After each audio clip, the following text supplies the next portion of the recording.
ಶಾಲೆಯಲ್ಲಿ ವಿದ್ಯಾರ್ಥಿಗಳು ಹೆಚ್ಚಿನ ಸಂಖ್ಯೆಯಲ್ಲಿ ಈ ಶಾಲೆಗೆ ದಾಖಲಾಗುವ ಒಂದು ನಿಟ್ಟಿನಲ್ಲಿ ನಾವೆಲ್ಲರೂ ಕೈ ಜೋಡಿಸಿ ಮಕ್ಕಳ ಒಂದು ದಾಖಲಾತಿಯನ್ನು ಉತ್ತಮಪಡಿಸುವ ಸಲುವಾಗಿ ನಮ್ಮ ಶಾಲೆಯಲ್ಲಿ ಸಮುದಾಯ ದತ್ತ ಶಾಲಾ ಕಾರ್ಯಕ್ರಮವನ್ನು ಏರ್ಪಡಿಸಿಕೊಂಡಿದ್ದೇವೆ. ಹಾಗಾಗಿ ಆ ಕಾರ್ಯಕ್ರಮದಲ್ಲಿ ತಾವೆಲ್ಲರೂ ಸಕ್ರಿಯವಾಗಿ ಭಾಗವಹಿಸಿ ಅಲ್ಲಿ ತಮ್ಮ ಮಕ್ಕಳ ಒಂದು ಕಲಿಕೆಯ ನಾವೀನ್ಯ ಚಟುವಟಿಕೆಗಳು ಮತ್ತು ಅವರು ಆಯೋಜಿಸಿದಂತಹ ಕಲಿಕಾ ವಾತಾವರಣ ಎಲ್ಲವನ್ನ ವೀಕ್ಷಣೆ ಮಾಡಿ ಮಕ್ಕಳ ಪ್ರಗತಿಯನ್ನ ನಾವು ಎಲ್ಲರೂ ಸೇರಿಸಿ ಮಕ್ಕಳ ಒಂದು ಪ್ರಗತಿಗೆ ಎಲ್ಲರೂ ಕೂಡ ಕೈ ಜೋಡಿಸೋಣ. ಮತ್ತು ಮಕ್ಕಳು ಕಲಿಯುವ ಮೊದಲು ಮನೆಯಿಂದ ಬರುವಾಗ ಅವರು ಮನೆಯೇ ಮೊದಲ ಪಾಠಶಾಲೆ ಅಂತ ಅರ್ಥಕೊಂಡು ಬಂದಿರ್ತಾರೆ.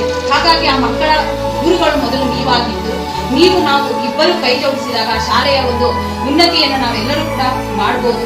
ಹಾಗಾಗಿ ನಾವು ಆಯೋಜಿಸಿರುವಂತಹ ಈ ಒಂದು ಸಮುದಾಯದ ಶಾಲಾ ಕಾರ್ಯಕ್ರಮಕ್ಕೆ ನಾವೆಲ್ಲರೂ ಆತ್ಮೀಯವಾಗಿ ಆಗಮಿಸಿ ಆ ಕಾರ್ಯಕ್ರಮವನ್ನು ಯಶಸ್ವಿಗೊಳಿಸಿ ಮಕ್ಕಳ ಒಂದು ಪ್ರಗತಿಯನ್ನು ಪರಿಶೀಲಿಸಬೇಕು ಅಂತ ನಾನು ಒಂದು ವೈಯಕ್ತಿಕವಾಗಿ ಅವರನ್ನ ಸ್ವಾಗತಿಸ್ತೇನೆ.